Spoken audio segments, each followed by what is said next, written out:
ঝড় বৃষ্টি সব কিছু উপেক্ষা করে নানা দিক থেকে গরুগুলো এখন পর্যন্ত আসছে। রাস্তায় মুষলধারে পানি, তারপরও কিন্তু আমার ভিডিও করা থামানি।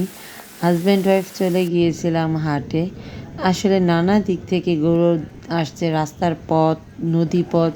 তাই তো রাস্তা দিয়ে হেঁটে যাচ্ছিলাম, ঘাটে চলে গিয়েছিলাম। তো খুব সুন্দর সুন্দর বড় বড় গরুগুলো আসছে, কিন্তু যেহেতু প্রচুর বৃষ্টি হচ্ছে সেই জন্য ব্যাপারীদের গরুগুলো আনতে খুব কষ্ট হচ্ছিল। গরুগুলো যেখানে দাঁড় করিয়েছে সেখানেও প্রচুর পানি উঠে গেছে এবং ব্যাপারীদের থাকা খাওয়ার ব্যবস্থা খুবই নাজেহাল। কিন্তু যাই হোক না কেন, ওইখানে একটা খাবার হোটেল আছে, তাই অনেকে রান্নার ব্যবস্থাটা না করে কিনে খাবারগুলো খাচ্ছে। তো এই তো অনেক সুন্দর সুন্দর গরু এসেছিল। আমি যা দেখতে পেলাম বেশিরভাগ গরুই ছিল বড় সাইজের।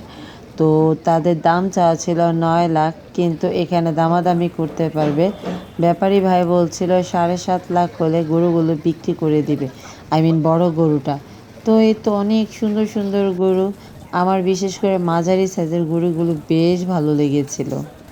এটা 1,40,000-এ সোল্ড আউট হয়ে গেছে। তা অনেক গরু ছিল যেগুলো বিক্রি হওয়ার পরও তাদের এখানে রেখে চলে গেছে। একটা ভাইয়া অলমোস্ট 16টা গরু এনেছে। আলহামদুলিল্লাহ ওনার 8টা গরু বিক্রি হয়েছে।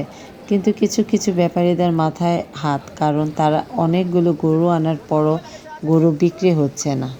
অনেকে কিন্তু শুধু গরু নিয়ে আসেনি, গরুর খাবার ভুসি, খ্যার, এগুলো নদী পথ দিয়ে আনছিল। এই যে বুড়ো কাকাটা দেখে আমার খুব কষ্ট লাগছিল। উনি অনেকগুলো ছাগল নিয়ে আসছিল, কিন্তু দুঃখক্রমে ওনার একটা ছাগল এই পর্যন্ত এখনও বিক্রি হয়নি।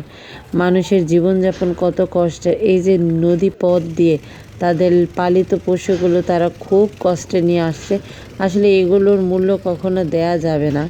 তো যাই হোক না কেন, আপনারা যদি এখনও গরু কিনে না থাকেন, সবাই চলে যাবেন কয়লাঘাট হাটে। আসলে নারায়ণগঞ্জের মধ্যে সবচেয়ে বৃহত্তম হাট বর্তমানে কয়লাঘাট হাট। আর এই যে দেখছেন নদী পথ দিয়ে ট্রলার দিয়ে অনেক গরু আসছিল। আসলে খুব কষ্ট হচ্ছিল নিয়ে আসতে, যেহেতু বৃষ্টি।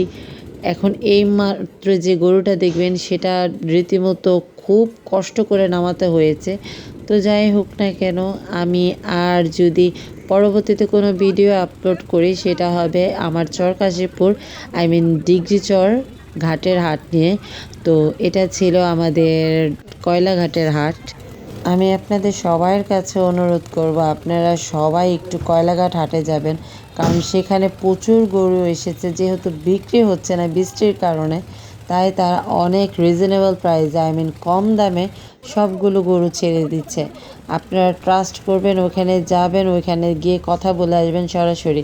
তো কিছু কিছু ব্যাপারী ভাইদের আমি ভিডিও আপলোড করেছি, আপনারা যদি আমার নিয়মিত ফ্যান ফলোয়ার্স হয়ে থাকেন অবশ্যই দেখতে পারবেন। তো সবাই ভালো থাকবেন, সুস্থ থাকবেন, আমার জন্য দোয়া করবেন। কী ধরনের ভিডিও চান তা আমাকে কমেন্টে জানাবেন, আর বেশি বেশি লাইক করবেন। আল্লাহ হাফেজ।